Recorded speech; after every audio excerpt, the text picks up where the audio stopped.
जय हिंद दोस्तों, मैं सलमान खान स्वागत करता हूं आपका आपके अपने YouTube channel the Indian content में। दोस्त, आशा करता हूं आप सब अच्छे होंगे, स्वस्थ होंगे, लाजवाब होंगे और बेहतरीन तरीके से पढ़ाई कर रहे होंगे। दोस्त, आज मैं टॉपिक लेकर के आया हूं समांतर श्रेणी। समांतर श्रेणी के बारे में पूरी जानकारी देने का प्रयत्न करूंगा। और इससे पहले हमारा टॉपिक था द्विघात समीकरण 4.3 एक्सरसाइज। उसमें से हमने 4.3 को दो पार्ट में करवाया है, पार्ट 1 और पार्ट 2। आशा करते हैं वो भी टॉपिक आप पढ़ करके आए होंगे और ये टॉपिक हम समझने का प्रयत्न करते हैं और आगे बढ़ते जाएंगे। क्या करते हैं, सबसे पहले हमारा क्वेश्चन है, निम्न स्थितियों में से किन स्थितियों में संबद्ध संख्याओं की सूची एपी है और क्यों है। सबसे पहले दोस्त हम लोग ये जान लेते हैं कि समांतर श्रेणी क्या है। हम परिभाषा रूप में देख लेते हैं समांतर श्रेणी को।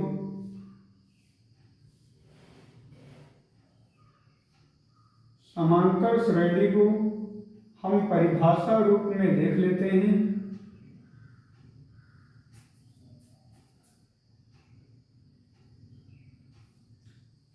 वे दोनों निकटतम मान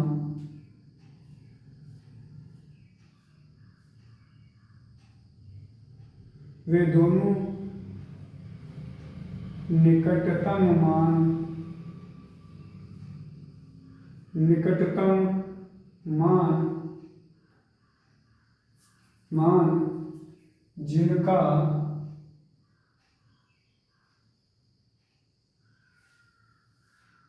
सार्वंतर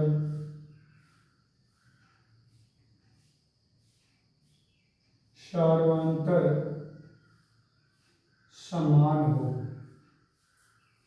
जिनका सार्वंतर समान हो।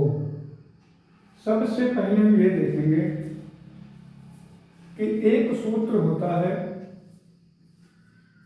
ए एन बराबर ए प्लस एन माइनस 1 और डी।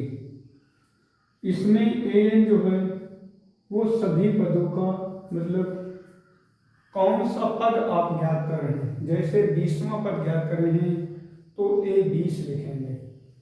और इसमें ये ए जो होता है ये प्रथम पद होता है। ये क्या है, प्रथम पद है। इसको हम लोग A1 भी कहते हैं। इसमें n क्या है, पदों की संख्या है। क्या है, पदों की संख्या। और इसमें d क्या है, सार्वंतर है।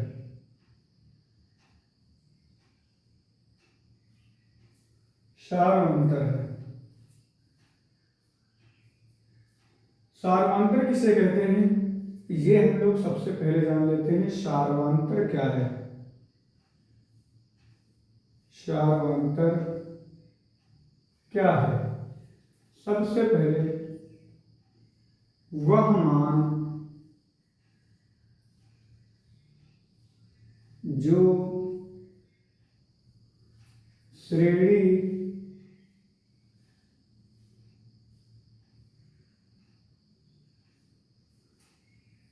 समांतर श्रेणी के दो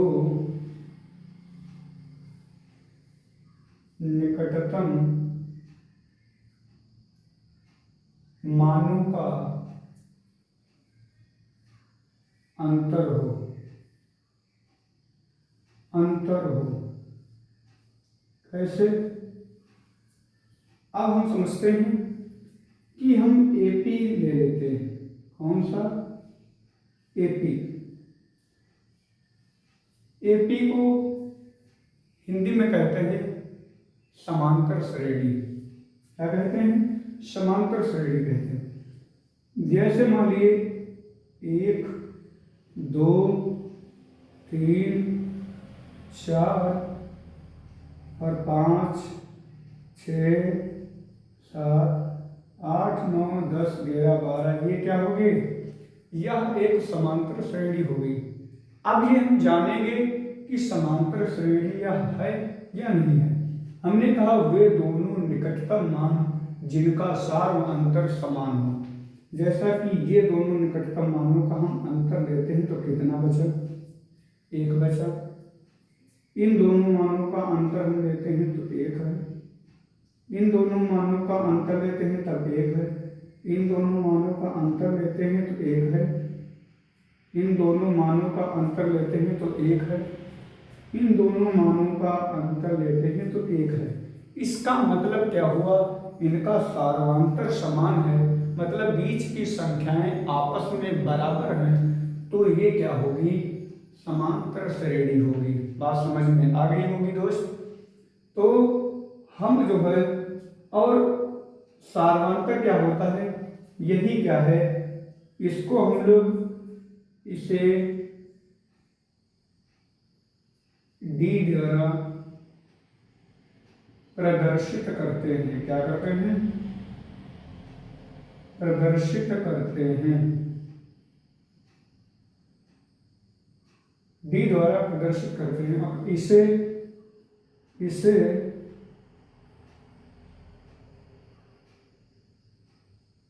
एपी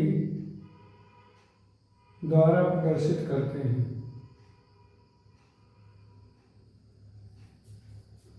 प्रदर्शित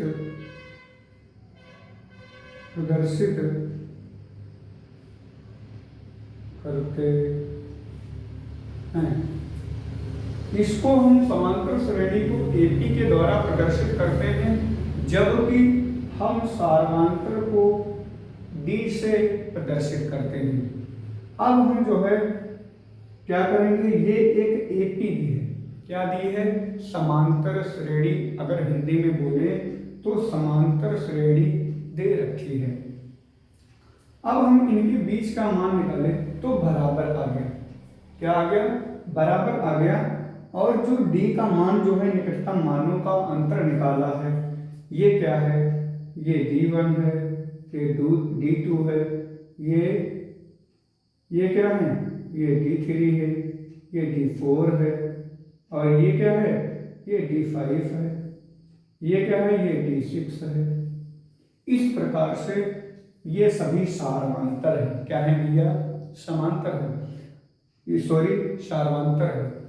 अब हम अगर चेक करें किसी भी समांतर श्रेणी को कि यह समांतर श्रेणी है अथवा नहीं है, तो हम कैसे जानेंगे? हम सिर्फ 3 मान निकालेंगे। कौन? 3 मान निकालेंगे।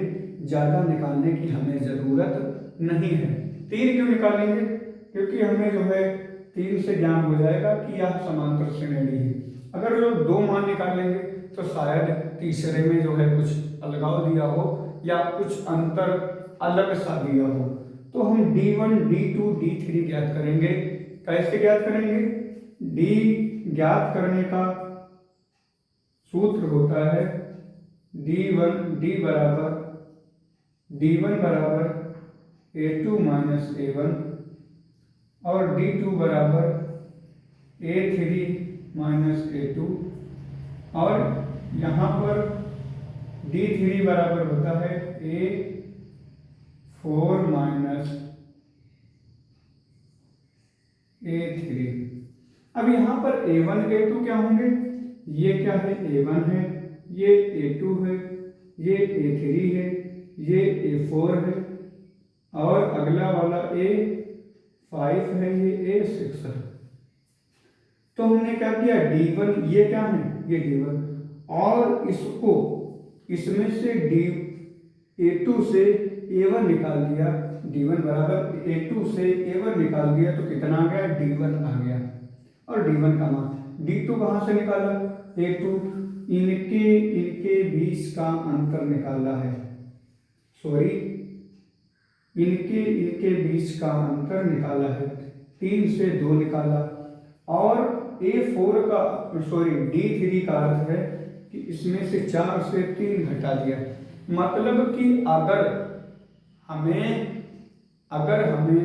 D3 बराबर निकालना हो तो जो है हम चौथे पद से तीसरा पद माइनस कर देंगे। इस प्रकार से हम जो है समांतर श्रेणी को करते हैं। अब आपको ये समझ में आ गया होगा कि सर सारवांतर क्या है और समांतर श्रेणी क्या है। अगर समांतर श्रेणी के सारवांतर समान हो, दो निकटतम मानों का अंतर बराबर हो, तो उसे हम समांतर श्रेणी कहते हैं और इसे हम AP के द्वारा प्रदर्शित करते हैं। अब हम सारवांतर फिर से समझेंगे। सारवांतर जो दो निकटतम मानों का अंतर हो, उसे हम सारवांतर कहते हैं। तो हम D1 बराबर दूसरे से पहला घटा दिया, D2 बराबर तीसरे से दूसरा घटा दिया। इस प्रकार से हम जो है क्वेश्चनों को करेंगे। अब आगे से थोड़ा सा समझ लेते हैं। एक AP हम और आपको देते हैं, क्या आप बता देंगे कि यह समांतर श्रेणी है अथवा नहीं है? आप पहचान कर बताइए कि यह समांतर श्रेणी है अथवा नहीं है।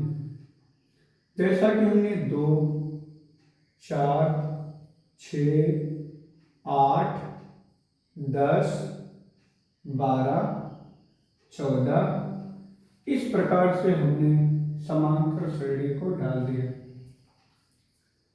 हम अगर पूछें कि भैया इसमें A1, A2, A3, A4, A5 क्या कौन से पद हैं, तो आप बोलोगे सर ये है A1 और ये है A2, ये है A3, ये है A4।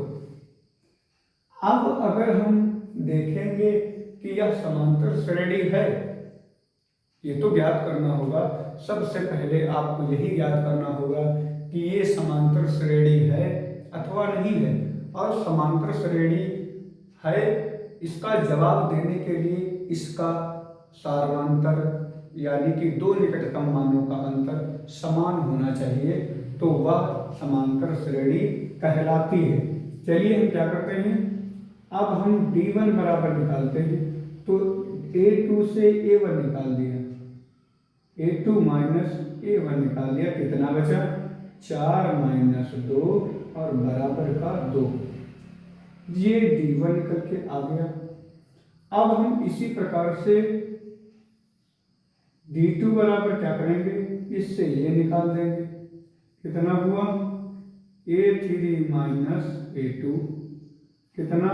6 माइनस 4 बराबर 2। इसी प्रकार हम D3 ज्ञात कर लेंगे। कैसे?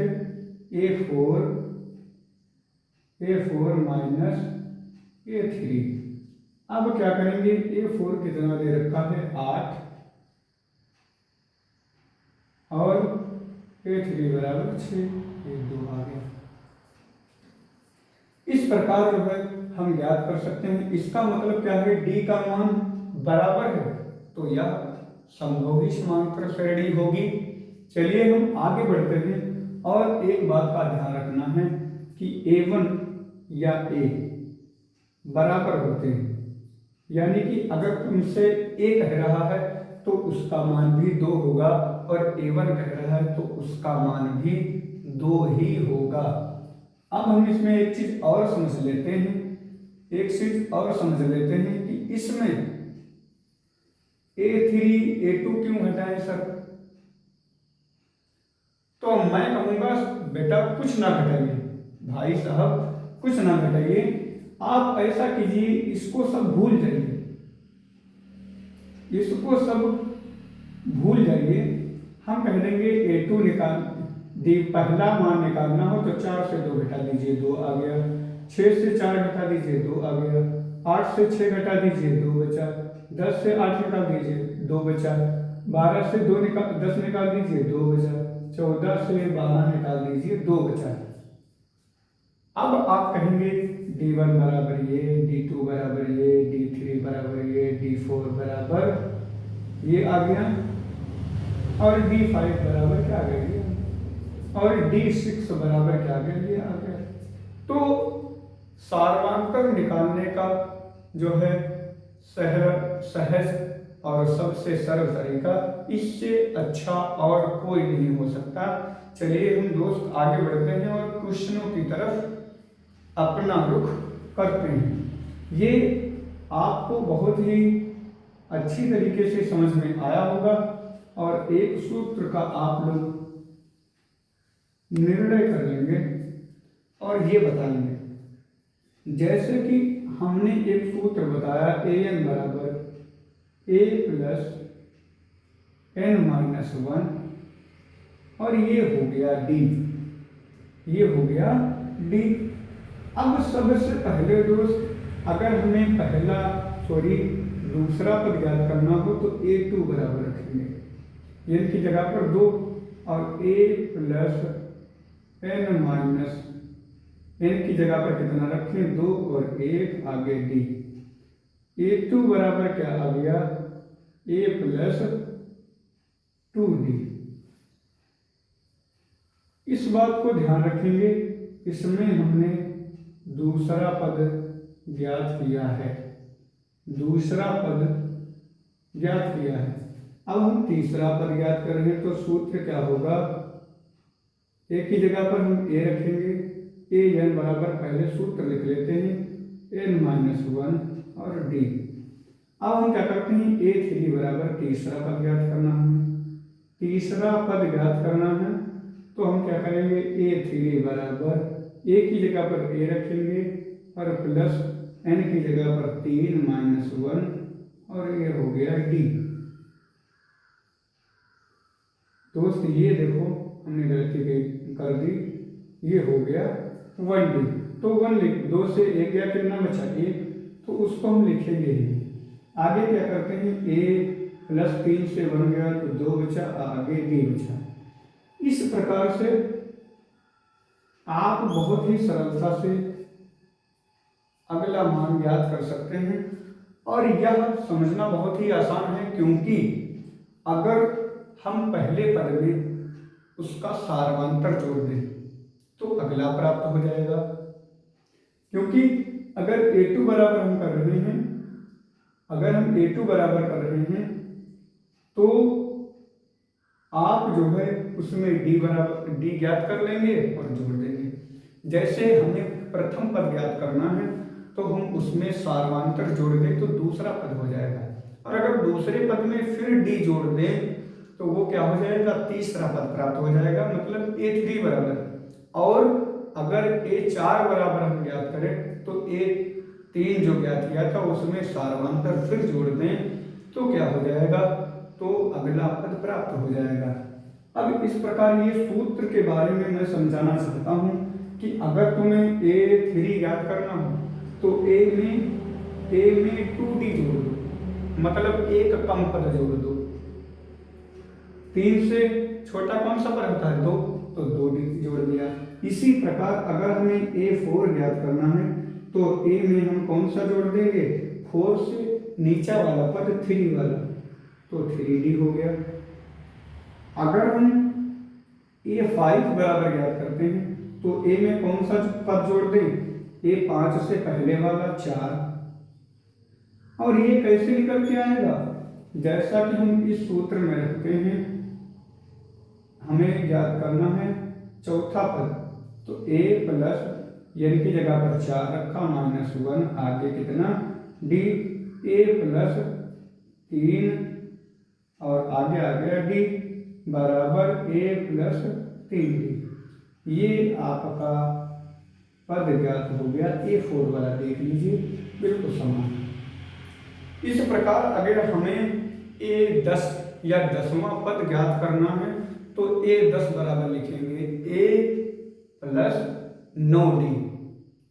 ये सारी चीजें आप बहुत ही अच्छी तरह से समझ गए होंगे, यही आशा करते हैं, और इसी आशा के साथ हम आगे बढ़ चलते हैं। अब आप बताएंगे दोस्त, क्वेश्चन की तरफ बढ़ते हैं। निम्न स्थितियों में से किन स्थितियों में संबद्ध संख्याओं की सूची एपी है और क्यों? मतलब नीचे दी गई जो संख्याएं हैं वो समांतर श्रेणी हैं, लेकिन क्यों है ये ज्ञात करने को कह रहा है। प्रत्येक किलोमीटर के बाद का टैक्सी का किराया, जबकि प्रथम किलोमीटर के लिए किराया 15 रुपया है।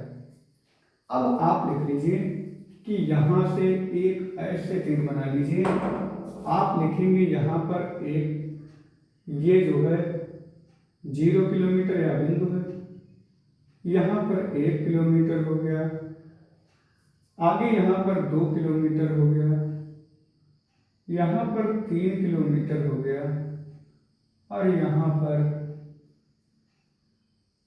4 किलोमीटर हो गया और यहाँ पर 5 किलोमीटर हो गया।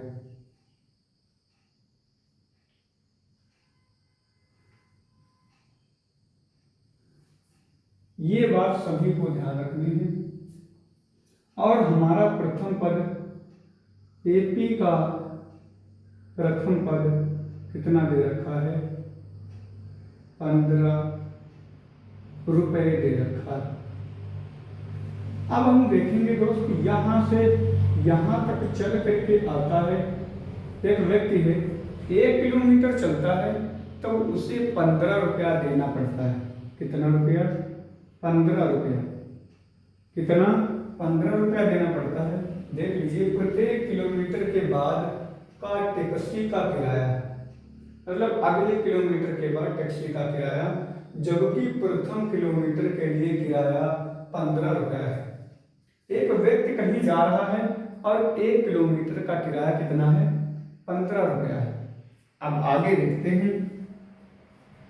और प्रत्येक अतिरिक्त किलोमीटर के लिए 8 रुपया है। मतलब कि यहां से अगर यहां तक चलेगा तो 8 रुपया यहाँ हो जाएगा, जोड़ के कितना हो जाएगा? यहाँ तक रुपया हो जाएगा, 15 में 8 जोड़ देंगे, रुपया हो जाएगा 23। फिर यहाँ से यहाँ तक आएगा, फिर 8 रुपये जुड़ जाएंगे, कितना हो गया? 8 3 11, मतलब 31।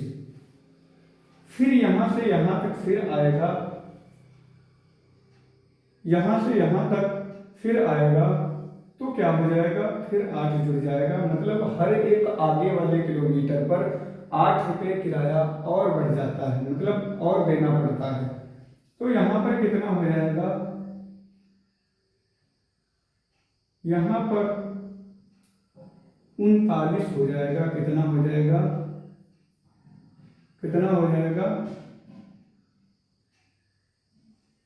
हाँ, 39 हो जाएगा। फिर यहाँ से फिर यहाँ 1 किलोमीटर के लिए 8 रुपये लगेंगे और यहाँ तक पूरा किराया कितना हो जाएगा? 37 रुपया हो जाएगा। मतलब कि हर किलोमीटर पर कितना रुपया बढ़ रहा है? 8 रुपया बढ़ रहा है। इसलिए चूंकि दिया है, क्या लिखेंगे? चूंकि दिया है, क्या दिया है? ए या A1 बराबर कितना दिया है? 15 रुपया दिया है। कितना दिया है? 15 रुपया। और डी बराबर कितना दिया है? डी बराबर कितना दिया है? 8 रुपये प्रत्येक किलोमीटर पर बढ़ रहा है, मतलब कि उसका अंतर कितना है? 8 है। तो डी बराबर कितना दिया है? 8 रुपया है। अब आप ज्ञात करेंगे ए बराबर 15 है, तो आप A2 बराबर ज्ञात करें। कितना ज्ञात करें भैया? A2 ज्ञात करें। तो A2 बराबर एक सूत्र होता है A प्लस डी, मतलब कि A बराबर कितना है? 15 रुपया है और प्लस डी बराबर कितना है? 8 रुपया है। कितना है? 8 रुपया। अब इसको जोड़ देंगे, कितना हो जाएगा? कितना हो जाएगा? 30 रुपया हो जाएगा। और अगर A3 बराबर हम जोड़ेंगे तो कितना हो जाएगा, A+2D, जो अभी सूत्र हमने बताया A+2D। इससे पहले हम सूत्र बता चुके हैं। अगर हमें तीसरा पद ज्ञात करना हो तो उससे एक कम संख्या आगे D में लिख देंगे। अगर किसी प्रकार हमें A12 ज्ञात करना हो तो A+11D लिख देंगे। A3 बराबर A और प्लस का 2D। A का मान कितना दिया है 15 और 2 का 2 और D का कितना दिया है, D का दिया है 8। कितना हो गया 15 एकम 15 और 8 दूना 16, 6 5 11 और ये हो गया 31। A4 बराबर अगर हम ज्ञात करें तो A प्लस कितना हो गया, इससे कम 1, 4 से एक कम करो कितना हो गया 3 और साथ में लिख दो D। 1 और 15 और 3 का 3, D का 8। 15 प्लस 8 तियाँ 24 और ये क्या कर देंगे, ऐड कर देंगे 4 5 9 और ये हो गया 39। इस प्रकार हम क्या करेंगे, अगर एक AP तैयार करेंगे तो A2 बराबर कितना है 23 है और A3 बराबर कितना है, A3 बराबर ये सब AP क्या होगी भैया, हम नीचे लिख लेते हैं। अतः AP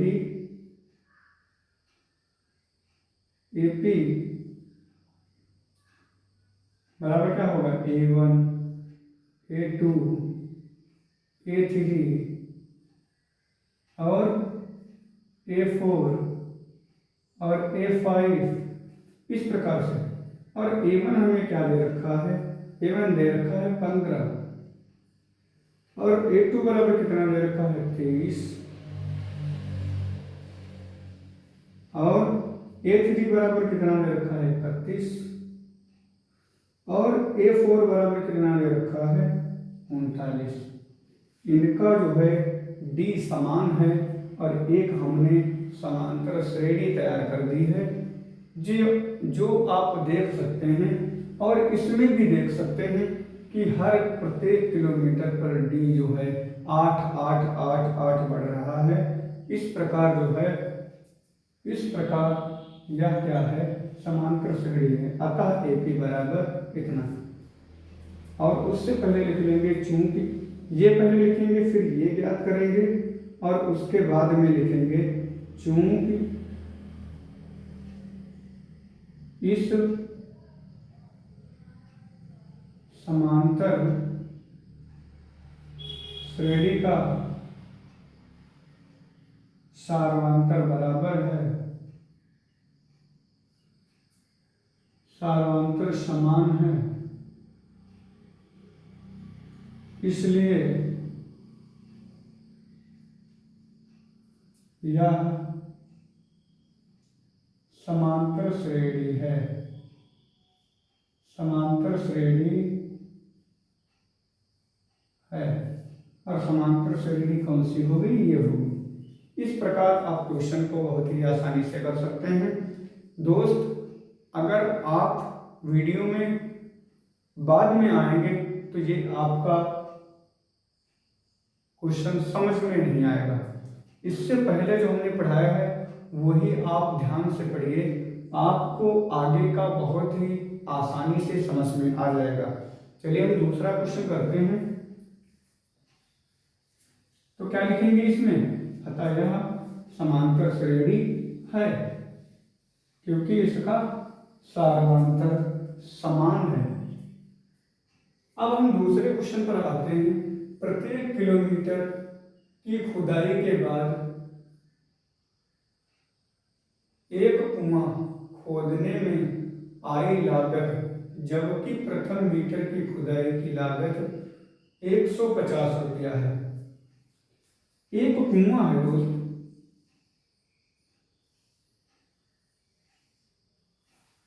एक कुआं है, एक कुआं है,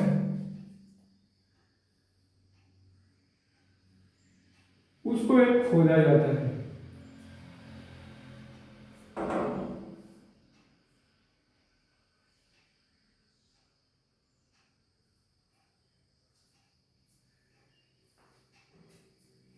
प्रत्येक मीटर कर लीजिए भैया, ये किलोमीटर में बहुत बड़ा हो गया।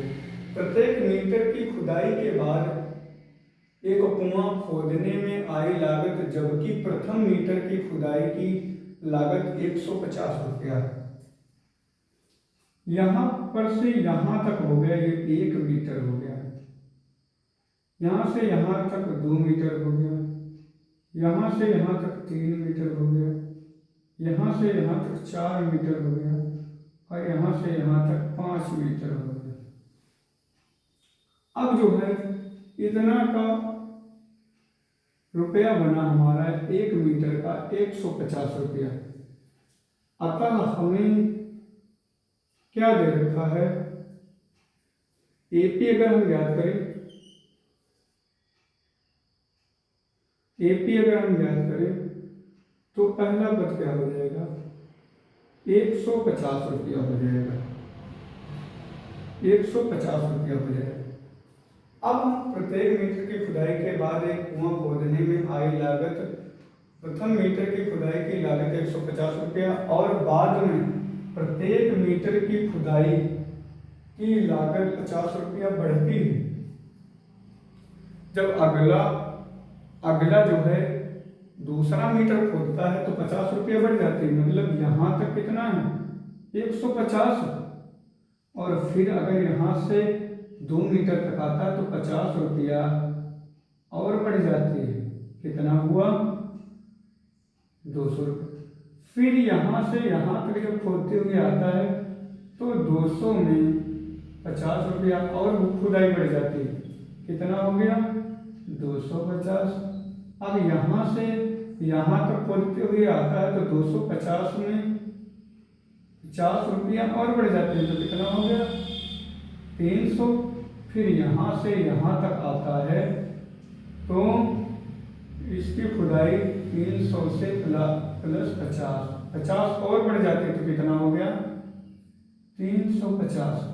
इस प्रकार ये भी लिख लिया 150, फिर 200, फिर ये कौन सा है 250, फिर ये कितना है 300 है, फिर ये कितना है 350।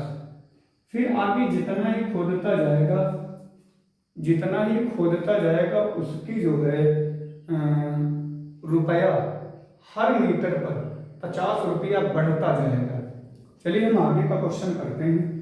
अब ये समांतर श्रेणी हमने ज्ञात कर ली। अब हमें दिखाना है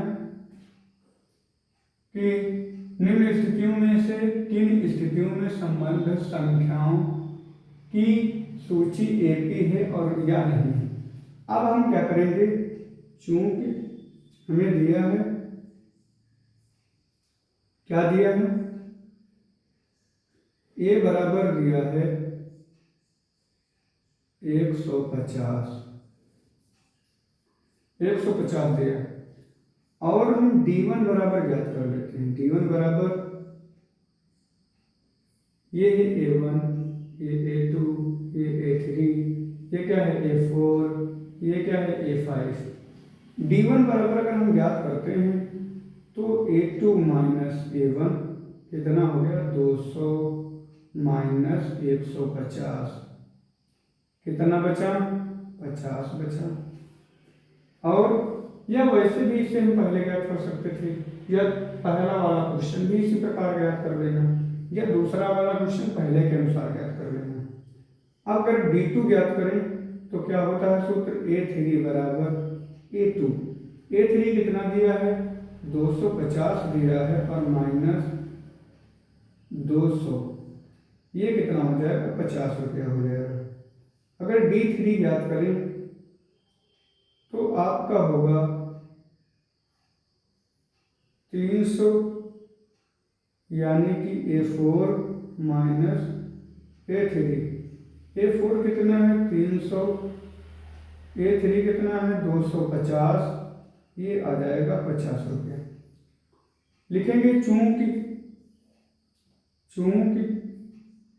इस समांतर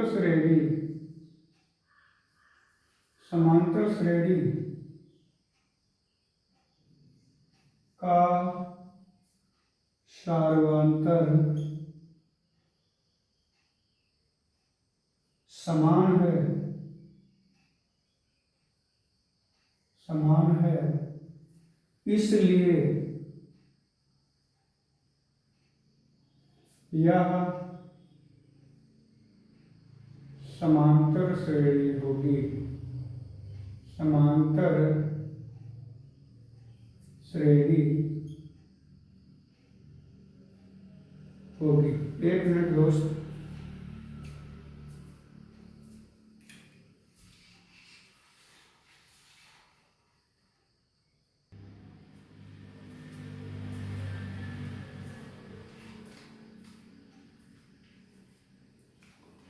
चलिए दोस्त हम स्टार्ट करते हैं। तो ये क्वेश्चन भी समझ में आया होगा। D1, D2, D3 तीनों हमने निकाल लिए और इनका सारांतर भी 50, 50, 50 मतलब बराबर आ गया, समांतर आ गया। इसलिए क्या है, इस समांतर, चूंकि इस समांतर श्रेणी का सारांतर समान है, इसलिए यह समांतर श्रेणी होगी। चलिए अगले क्वेश्चन पर बढ़ते हैं, अगले क्वेश्चन पर बढ़ते हैं।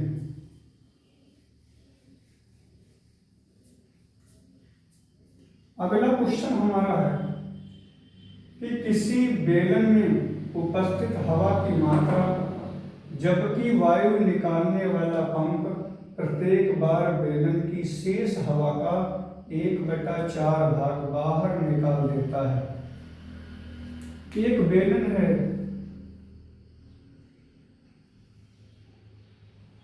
ये मान लीजिए ये बेलन है,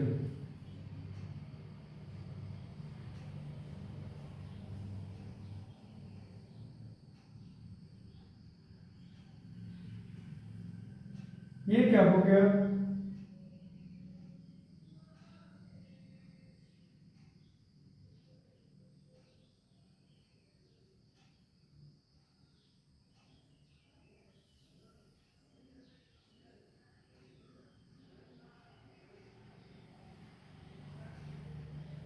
ये हो गया आपका सिलेंडर।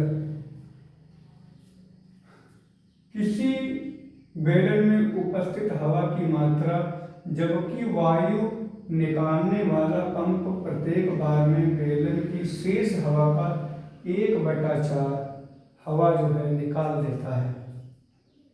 अच्छा, मान लीजिए कि पहले इसमें माना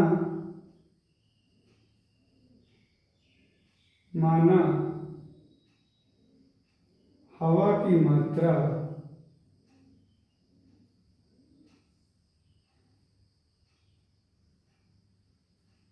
V है, या G मान लेंगे, गैस मान ले, या V ही मान ले, कोई भी मान ले, या फिर X मान सकते हैं। मान लीजिए कि पहले यहां तक पूरी गैस भरी हुई थी, वहां पर V जो है हवा थी। अब क्या करेंगे, प्रत्येक बार बेलन की शेष हवा का 1/4 भाग बाहर निकाल देता है। अब आप देखेंगे, इस ओर देख लीजिए कि इसमें V हवा है और इसका 1/4 क्या होगा, बराबर V/4 होगा, V/4 होगा। तो V/4 हवा जो है आप निकाल लीजिए, किसमें से, V से, V - V/4। तो आपका कितना बचा, इसका हल करेंगे, इसके नीचे 1 मान लेंगे और 4 से गुणा कर देंगे, 4V - V बचा कितना, 4। तो 4V में से 1V निकला तो बचा 3V/4। कितनी हवा बची, एक बार में मान लो इतनी हवा इसने निकाल ली, तो हवा कितनी बची है, 3V/4। 4 हवा बची। अब यहाँ से इतनी हवा और निकालेगा तो कितना निकालेगा? पहले हमने v का 1/4 जो है माइनस कर दिया था शेष हवा से। अब की बार हम क्या करेंगे? अब की बार 3/v का 3/4v का, जैसे v हवा थी तो हमने 1/4 कर लिया था, ऐसे ही 1/4 कर देंगे। कितना हो गया? कितना हो गया? 3v/16 हो गया।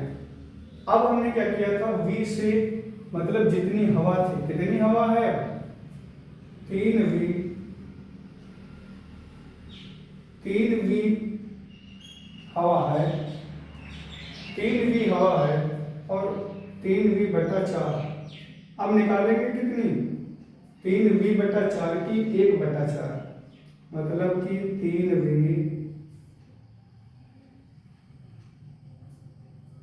ये वाला 3v-16। अब इनका हल करेंगे। क्या किया? 4 से गुणा कर लिया और 4 3 12 हो गया और नीचे कितना बचा? 16 हो गया और साथ में v हो गया -3v/16। 12 से 3 गया 9v/16। अब क्या लिखेंगे? अब हवा कितनी बची है? यहाँ पर हवा कितनी बची है? 9v/16। अब हम क्या करेंगे? अब हमारे पास उतनी हवा बची, जितनी हवा हमारे पास थी, v हमने हवा मानी थी, तो हमने क्या किया? v का 1/4 मतलब गुणा कर दिया, तो आ गया कितना? 1/4। जितनी हवा बचेगी उसका 1/4 पूरे से माइनस कर देंगे। v हवा थी, उसका 1/4 हमने निकाला, कितना आया? v/4 आ गया। ये जितना आया है उसको हम पूरी हवा से माइनस कर देंगे। पूरी हवा कितनी है? v, तो v से माइनस कर दिया v/4। कितना आया हमारा? 3/4। इसको हमने समझाया है किस प्रकार आएगा। अब हवा हमारे पास कितनी बची? 3v/4। ये 3v/4। अब 3v/4 में हम फिर 1/4 गुणा कर देंगे, मतलब इतनी हवा बची है उसी का 1/4। उसी का 1/4 कितना आ गया? 3v/16।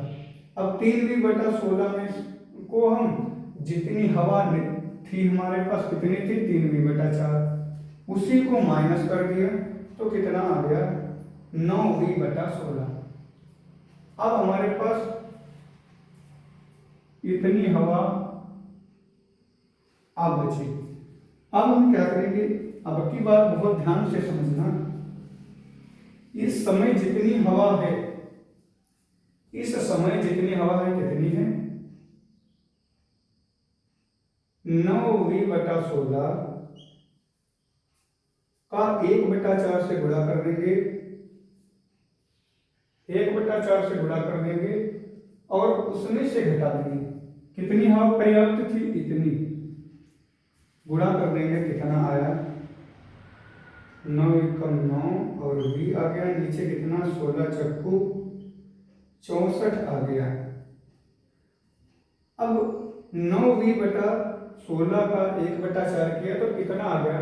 अब इतनी हवा हम कह रहा है कि बार बार शेष का मतलब जितनी हवा बची उसी का 1/4 माइनस कर देता है। अब हमारे पास हवा बची थी कितनी? 9v/16। अब इसी का 1/4 मतलब इतना घटा देंगे। 9v/64 इतना घटा देंगे, कितना आया? 4 से गुणा कर लेंगे, 9 चौके 36 और v नीचे कितना आ गया? 64 माइनस 9v और बटा 64। अब माइनस कर लिया, कितना बचा? 27v/64 नीचे एक बार लिख लिया। अब हवा कितनी बची? यहाँ पर बची है 27v/64 बटा 64। अब इसी का 1/4। अब कितनी बची? 27। 27 v बटा 64। इसी का 1/4 इसी से माइनस कर देंगे। इसी का 1/4 कितना हो गया? इसी का 1/4 कितना हुआ? ये 1/4 हो गया। 27 v बटा 256। 256। अब इतनी हवा माइनस कर देंगे। कितनी से? जितनी अब है 27 v बटा 64 माइनस 27 v बटा 256। इतनी हवा माइनस कर देंगे। आएगा कितना? इसको 4 से गुणा कर लीजिए।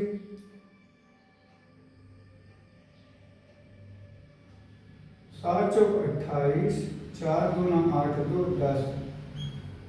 नीचे कितना हो गया? 256 माइनस 27 v बटा 256। अब कितना बचा? 8 से 7 गया, 1 बचा और v लिख लिया। 10 से 2 गया, कितना बचा? 8 बचा और नीचे कितना? 256। अब कितना है? अब हवा कितनी बची है शेष? अब बची है हमारे पास हवा 81 v बटा 256। अब हम देखेंगे एपी हमारी क्या हो रही है? एपी हमारी हो रही है v कामा 3v बटा 4 कामा 9v बटा 16। 1 मिनट दोस्त।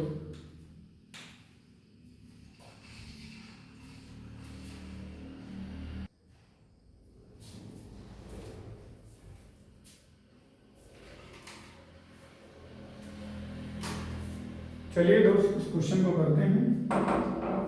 तो हमने जो है तीसरा पद क्या लिख लिया?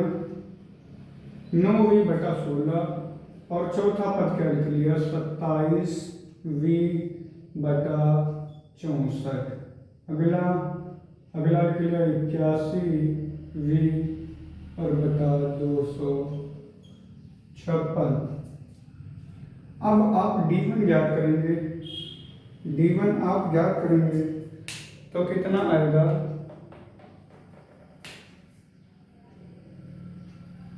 a2 minus a1। कितना ज्ञात करेंगे? 3v बटा 4 माइनस का v बटा 1 मान लिया। अब क्या किया? इसको 4 से गुणा कर दिया। 3v बटा 4 माइनस 4v बटा 4। कितना बचा? 4v से 1 3v गया, 1v माइनस का बचा, नीचे 4 बचा। और d2 बराबर अगर हम ज्ञात करें तो क्या हो जाएगा? 9v बटा 16 माइनस 3v बटा 4। अगर हम इसे ज्ञात करें तो 4 का गुणा कर देंगे। 9v और बटा 16 माइनस 4 3 12 और v नीचे 16। 12 से 9 गया, 3 बचा, 3v और माइनस का नीचे 16। अब क्या आपको d1 जो आ रहा है आपके पास वो क्या है? d2 आ रहा है? नहीं आ रहा है। इसका मतलब क्या है? यह समांतर श्रेणी नहीं है। लिखिए चूंकि इस श्रेणी का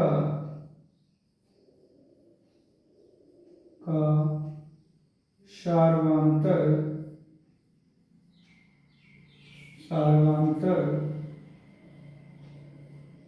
समान नहीं है। समान नहीं है। नहीं है इसलिए यह समांतर श्रेणी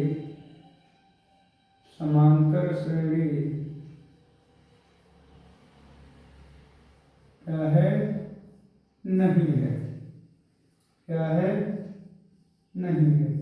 और अगर समांतर श्रेणी का सार्वंतर समान होता तो यह समांतर श्रेणी होती। इस प्रकार जो है हम सभी क्वेश्चनों को बहुत ही आसानी से कर सकते हैं। आप आशा करते हैं आपसे कि आपको यह वीडियो बहुत ही अच्छी तरह से समझ में आ गया होगा और हर एक क्वेश्चन आसानी से आप कर पाएंगे। चलिए दोस्त, मिलते हैं अगले वीडियो में। तब तक के लिए जय हिंद, जय भारत।